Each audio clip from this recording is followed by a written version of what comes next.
America అనగానే అందరికీ అదొక స్వర్గలోకం. మంచి ఉద్యోగాలు దొరుకుతాయి, స్కిల్స్ ఉండాలే కానీ యూఎస్లో జాబ్స్కి కొదవే లేదు. సమయానికి విలువ ఉంటుంది, పనికి తగ్గట్టుగా డబ్బులు ఇస్తారు, ఎంజాయ్మెంట్కి కావాల్సినవన్నీ కూడా ఇక్కడ ఉంటాయి. ఇంకా చెప్పాలంటే ప్రపంచానికి ఎంటర్టైన్మెంట్నే కాదు, లేటెస్ట్ బ్రాండ్స్ని కూడా పరిచయం చేస్తుంది అమెరికా. అయితే అన్నీ బాగానే ఉన్నాయి కానీ రక్షణ మాత్రం గాల్లో దీపమే. కేవలం సంపాదనకు మాత్రమే అమెరికా. ఎందుకంటే ఎప్పుడు ఎవడొచ్చి మీద పడతాడో తెలియదు. మీరు పోలీస్ స్టేషన్ పక్కనే ఉన్నా, పోలీసుల ముందే ఉన్నా కూడా రక్షణ ఉంటుంది అన్న గ్యారంటీ లేదు. ఇక కొన్ని నగరాల్లో జనం 6 దాటితే ఇళ్లలో నుంచి బయటకు కూడా రారు. వచ్చినా కారులో స్పీడ్గా డ్రైవ్ చేసుకుంటూ వెళ్ళిపోవాలంతే. న్యూయార్క్, వాషింగ్టన్ డీసీ లాంటి సిటీస్లో నల్ల జాతీయులు ఉండే టౌన్స్ కానీ, చైనీస్ ఒకప్పుడు ఏర్పాటు చేసుకున్న ఫేమస్ చైనా టౌన్ కానీ, ఇవన్నీ కూడా గ్యాంగ్స్టర్స్, మత్తుమందు బానిసలకు, నేరగాళ్లకు కేంద్రాలు. అయితే ప్రతి దేశం నుంచి అమెరికాకి చదువుకోవడం కోసం చాలా మంది విద్యార్థులు వెళుతూ ఉంటారు. అలానే మన ఇండియా నుంచి కూడా వెళుతున్నారు. తెలుగు విద్యార్థులకు కూడా అమెరికా అంటే ఎంతో మోజు.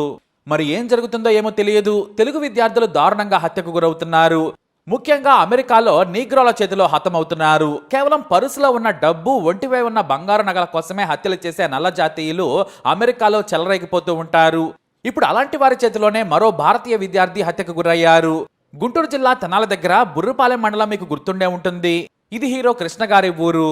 ఈ ఊరికే చెందిన చంద్రలక్ష్మి, శ్రీలక్ష్మి దంపతుల ఏకైక కుమారుడు అభిజిత్. ఏకైక కొడుకు కావడంతో అల్లారుముద్దుగా పెంచుకున్నారు.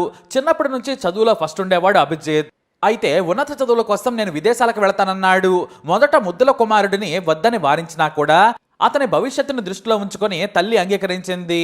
బోస్టన్ యూనివర్సిటీలో ఇంజనీరింగ్ సీట్ రావడంతో అక్కడికి వెళ్ళాడు అభిజిత్. అక్కడే 2వ ఏడాది ఇంజనీరింగ్ చదువుతున్నాడు. అయితే ఏం జరిగిందో ఏమో తెలియదు. అతను చదివే యూనివర్సిటీ క్యాంపస్లోనే అభిజిత్ను దారుణంగా హతమార్చి ఆ మృతదేహాన్ని కారులోనే ఉంచి అడవిలో వదిలేసి వెళ్లిపోయారు. మార్చి 11, 2024న అభిజిత్ హత్య జరిగినట్లు పోలీసులు ధృవీకరించారు. ఆ రోజు నుంచి అతను క్యాంపస్లో కనిపించకపోవడంతో స్నేహితులు పోలీసులకు ఫిర్యాదు చేశారు. అభిజిత్ వాడుతున్న ఫోన్ సిగ్నల్ ఆధారంగా అతని బాడీని అడవిలోని నిర్జీవ ప్రదేశంలో పోలీసులు గుర్తించారు. బాగా చదువుకొని తిరిగి వస్తాడు అన్న అభిజిత్ ఇలా అర్ధాంతరంగా ప్రాణాలు విడిచి వెళ్లడంతో అతని తల్లిదండ్రులను ఓదార్చడం ఎవరి తరం కావడం లేదు. ఒకగానొక కుమారుడు మృతి చెందడంతో తల్లి శ్రీలక్ష్మి బోరున విలపిస్తోంది. అభిజిత్ హత్య గురించి తెలిసిన వెంటనే తండ్రి పరుచూరి చక్రధర్ కుప్పకూలిపోయారు. అక్కడి లాంఛనాలన్నీ పూర్తి చేసుకుని మృతదేహాన్ని బుర్రిపాలెం తరలించారు. ఇక మార్చి 15 రాత్రి 11:30 విమానాశ్రయం నుంచి ప్రత్యేక అంబులెన్స్లో మృతదేహాన్ని బుర్రిపాలెం తరలించారు. కొడుకు మృతదేహాన్ని చూసి తల్లిదండ్రులు విలపించగా విదేశాలకు వెళ్లిన కొడుకు శవంగా తిరిగి రావడంతో గ్రామంలో విషాద ఛాయలు అలుముకున్నాయి. వాస్తవానికి అమెరికాలోకి దొంగచాటుగా చొరబడే మెక్సికన్లు ఇలాంటి హత్యలకు పాల్పడుతూ ఉంటారు. అభిజిత్ను హత్య చేసింది కేవలం డబ్బు కోసమేనా, లేక యూనివర్సిటీలో ఇంకేమైనా గొడవలు ఉన్నాయా అని తేల్చే పనిలో పడ్డారు పోలీసులు. యూనివర్సిటీ క్యాంపస్లోనే హత్య జరగడంతో అనుమానాలకు తావిస్తోంది. ఇక గత ఫిబ్రవరిలో నీల్ ఆచార్య అనే విద్యార్థి కూడా హత్యకు గురయ్యాడు. అలాగే అంతకు కొద్ది రోజుల క్రితమే జార్జినియాలోని లిథోనియాలో మరో భారతీయ విద్యార్థి వివేక్ సైనిపై దాడి చేసి కొట్టడంతో అతను కూడా కన్నుమూశాడు. కొత్త ఏడాదిలో అంటే పట్టుమని 100 రోజులు కూడా గడవకుండానే 4-5 భారతీయ విద్యార్థులు హత్యకు గురి కావడం కలకలం రేపుతోంది. మరి అసలు అమెరికాలో ఉండడం సేఫేనా అంటే కాదు, డేంజరస్ సిటీస్ ఎన్నో ఉన్నాయి. అలాంటి డేంజరస్ సిటీస్ ఏమేంటో అనేది చూద్దాం. FBI లేటెస్ట్ రిపోర్ట్ ప్రకారం ఏ సిటీ మోస్ట్ డేంజరస్ చూద్దాం. వైలెంట్ క్రైమ్ ఆధారంగా డేటాను తయారు చేశారు. వాటిలో మర్డర్, రేప్, రాబరీ, దుందుడుకు దాడులను కూడా చేర్చారు. ప్రతి 10,000 మందికి ఎన్ని క్రైమ్స్ జరుగుతున్నాయి అనే ఆధారంగా ఈ డేటాను రూపొందించినట్లు FBI ప్రకటించింది.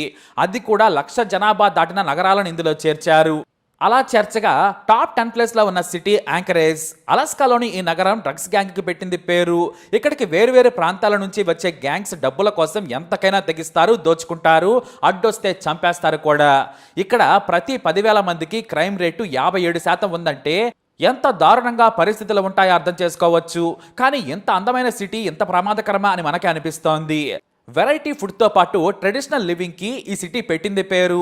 కానీ చీకటి పడిందా అంతే సంగతులు. ఇక టాప్ 9లో ఉన్న మరో బ్యూటిఫుల్ సిటీ స్టాక్టన్. కాలిఫోర్నియా అనగానే మనకు గూగుల్, యాపిల్ లాంటి కంపెనీలు గుర్తొస్తాయి. కానీ వీటిని మించిన గుర్తింపు ఈ స్టాక్టన్కి ఉంది.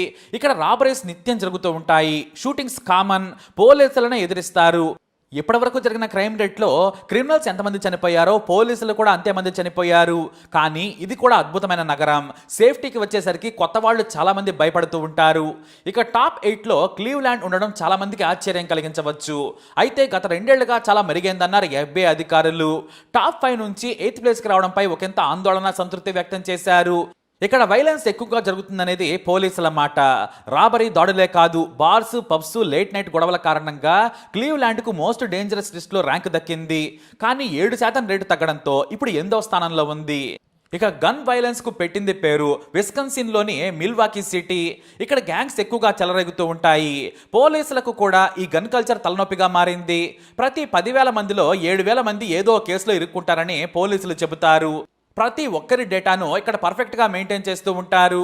స్ట్రీట్ నంబర్ చెబితే అది ఎవరు చేశారా కూడా పోలీసులు అలవోకగా చెప్పేస్తారంటే మిల్వాకీ ఎంత డేంజరస్ సిటీనో చెప్పొచ్చు. ఇక సివిల్ రైట్స్ మూవ్మెంట్తో గొప్ప పేరు తెచ్చుకున్న అలబామాలోని బర్మింగ్హామ్ ఇప్పుడు క్రైమ్ రికార్డులో రికార్డు క్రియేట్ చేస్తోంది. ఇక్కడ దారిద్ర్య రేఖ దిగువ ఉండే వారి సంఖ్య 25%.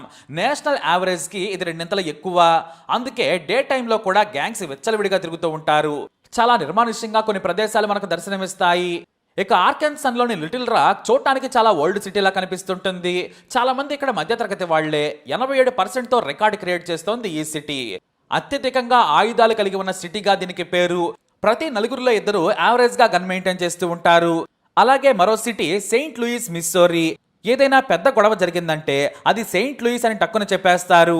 ప్రతి 6% క్రైమ్ అయినా జరుగుతుంది. పైగా పోలీస్ కరప్షన్ కూడా ఇక్కడ ఎక్కువ అనే పేరుంది. ప్రతి చిన్నదానికి ఇక్కడ ప్రొటెస్టులు జరుగుతూ ఉంటాయి. అందుకే సెయింట్ లూయిస్ పై గవర్నమెంట్ కూడా ఎక్కువ ఫోకస్ పెడుతోంది. అలాగే మరో సిటీ టెన్నీసీలోని మెంఫిస్ అనగానే బార్బిక్యూ గుర్తుకొస్తుంది. దీన్ని రేస్ ల్యాండ్ అని కూడా అంటారు. ఇక్కడ క్రిమినల్స్ కల్చర్ ఎక్కువ. 97% మంది నేరస్తులే. 180 గ్యాంగ్స్ ఇక్కడ పనిచేస్తూ ఉన్నాయి. ఇక పోలీసులు అయితే ప్రాణాలకు తెగించి డ్యూటీ చేస్తారంటే పరిస్థితి ఎలా ఉందో అర్థం చేసుకోవచ్చు. ఇక డెట్రాయిట్, మిషిగన్ అత్యంత ప్రమాదకరమైన నగరం అని చెప్పొచ్చు. ప్రతి ఏటా ఇది టాప్ 3లో ఉంటుంది. ఈసారి బాలిమోర్ ఆ స్థానాన్ని ఆక్రమించుకుంది. డ్రగ్ రేట్స్ ఎక్కువ. స్కూల్కి వెళ్లే పిల్లల నుంచి జాబ్స్ చేసే వాళ్ళ వరకు కూడా ఇక్కడ మాదక ద్రవ్యాలు తీసుకుంటారు. అదే మత్తులో దాడులు, రాబరీలు, రేపులు చేస్తూ ఉంటారు. మొత్తానికి అమెరికాలో ఉండే డేంజరస్ సిటీస్ ఇవి. అయితే ప్రశాంతంగా ఉండే నగరాలు కూడా అమెరికాలో ఉన్నాయి.